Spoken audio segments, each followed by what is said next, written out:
Our next guest is Larry Keene. He's with the National Shooting Sports Foundation. How's it going, Larry? Good. How are you? Doing pretty good. So what is Don't Lie for the Other Guy? Kind of like So that. this is a program that NSSF has been doing in partnership with ATF since about 1999, and it's two parts of the program. One is to help ATF to educate and train firearms retailers how to be able to identify and stop illegal straw purchases of firearms where somebody's buying a gun for somebody else who can't legally buy the gun. So they're acting as a straw man. And the second part of the program is to do public service announcements to let the would-be straw purchaser know it's a serious felony to buy a gun for somebody else who can't buy the gun for themselves. And you can go to jail for up to 10 years or get a fine of up to $250,000. So straw purchasing is one way that criminals illegally obtain firearms. It's a small way, but it's an area where the industry can partner with ATF to try to prevent bad guys from getting guns. So we've been doing it in a nationwide program since about 1999. I like initiatives like this because they're effective. There's this notion of always, we constantly engage in this idea of more laws, legislation on top of legislation, instead of dealing with things in the real world. And I think initiatives like this do that.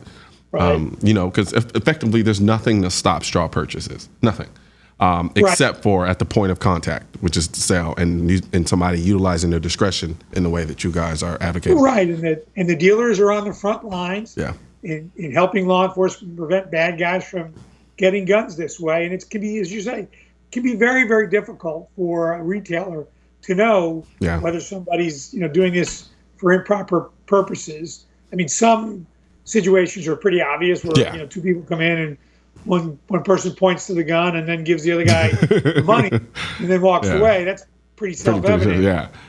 But it can be much more nuanced than that. And so this helps to train the retailers what to look for and how to be able to identify these situations to prevent them from happening, and then to call law enforcement so they can do their job. And then again, it's also to make the public aware, the would-be straw purchaser, the girlfriend of the felon who just got out on parole. Yep. If you do this, you can go to prison, and it's a serious crime. So people don't this is the industry working with law enforcement.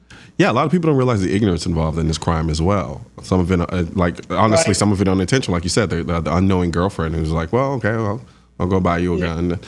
Now, the discerning minds would say, well, there's probably a reason why he can't buy it himself, but nonetheless, it happens. Or it could be somebody who's an illegal firearms trafficker, let's say, and they talk to somebody at a bar and convince them, here's $50, $100, something like that.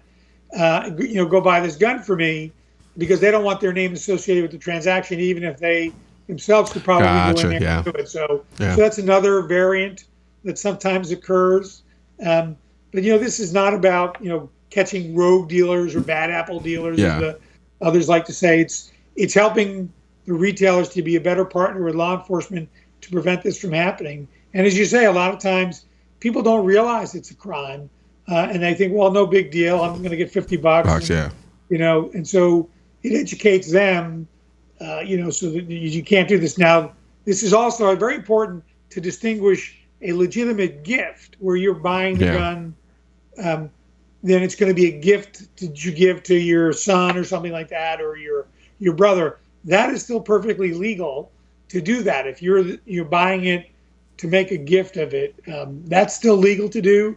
It's when you're not the actual buyer, and you're not the actual buyer, you're acting as a straw man, and that's when it's illegal. And the question, it's right there on the 4473, are you the actual buyer? And if you're not, and you say yes, and you lie on the form, that's the crime. That's why we call it don't lie for the other guy. Don't lie in response to that question.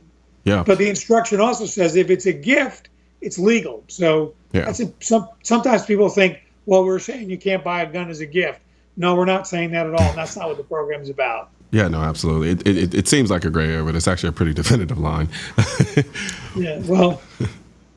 Now, inherently, what was it that caused NSSF to really want to start this campaign? So This goes back to the Clinton administration. They were putting out or about to put out a report about illegal firearms trafficking. Yeah.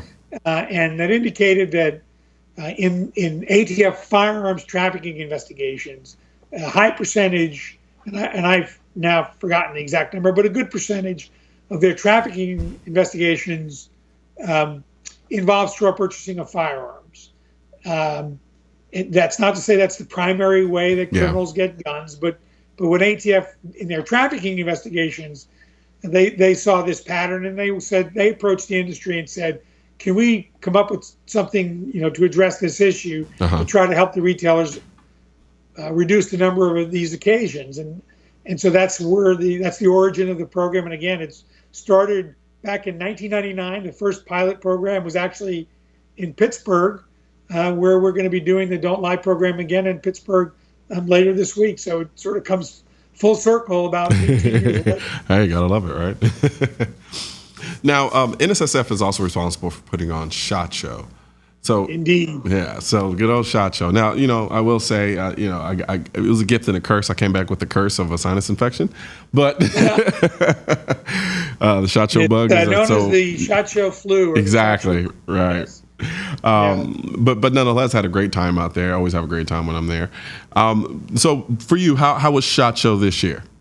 It was really great. It was the second largest attendance we've ever had at SHOT Show. Really? We don't set out, which is great news. We don't set out set records for attendance. It just kind of happens. It's a function of the show growing, and it's a good, positive indication of the health of the industry.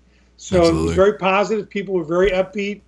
It's the result of the election. Everyone was talking about it. Obviously. We're very happy that it's President Trump and not Hillary Clinton in the White House. That would be very daunting for our industry. So people are adjusting to this new reality. I mean, you've seen a lot of articles and the NICS data. The market is normalizing. There's going to be less spikes in demand, which that's actually better for the industry long term. Slow and steady wins the race. It's difficult to manage your business trying to chase spikes. You don't know when they're going to happen. Yep. You don't know how long they're going to last. So, there'll still be some adjustments in the market. But as we've seen in the past, every time we come off of a spike in demand, as I tell reporters, we're coming off the peaks, but the valley floor is higher. Yeah. So the world is not going to end. The firearms industry is not going to go out of business. And there's a lot more gun owners out there now than there were just a couple of years ago. And retailers continually tell us that about 25% of the customers they see at retail are first-time buyers. And that's been true for a long time now. Yeah. And so there's a lot of new target shooters, a lot of new hunters, and a lot of new people who are buying guns for concealed carry, personal protection, and things like that. All legitimate reasons. And so our job is to encourage these individuals to participate in target shooting, hunting, and if you're owning a gun for self-protection, you should go to the range and become proficient in how to use the firearm if you ever are in a situation where you actually need to use it. Absolutely. I've always been interested in wondering how other media outlets that tend to lean more towards anti-gun on the issue of firearms, how they go about reporting on events like SHOT Show. What has been your experience with media on the other side of the debate? Well, we don't typically let mainstream media in to the SHOT Show because of exactly that reason. I mean, we're very careful about how many mainstream media reporters will allow in to the show, because we have seen in the past they will report, very negatively about the industry. They'll, do misleading stories, and try to make the show in the industry appear to be something that it's not. So that is a constant concern, and it becomes a distraction. Yeah, absolutely. I mean, it's a business trade show. People are there to do business, not to answer mainstream media reporters' questions about political issues or be sandbagged. And every once in a while, someone will sneak in and sandbag an exhibitor and start asking them political questions when they're just a sales guy. They're not the company's spokesperson of things like that. So we've seen stories about the industry in the mainstream media now about how Trump is bad for sales and things like that. So we were particularly careful about this SHOT Show because either if Hillary had won, they'll be reporting about the industry trying to stoke fear to get people to buy guns. Not true at all. And you're just the opposite now with Trump winning. That oh my god, oh my goodness, sales are going to collapse and the industry's going to go out of business because people stop buying guns. And we're going to see organic growth, natural growth in the market that we've been seeing for the past 20 years. Something in the order of 4 to 6%, and that's what we've been seeing year over year for many, many years. It's not just all spikes in demand driven by gun control politicians like Nancy Pelosi and others, stoking fears that they're going to ban modern sporting rifles or ban magazines and ban handguns and all that sort of thing. Yep. No, absolutely. But before we continue, we're going to take a quick break. So we're going to talk more with Larry about some new pro-gun legislation after this.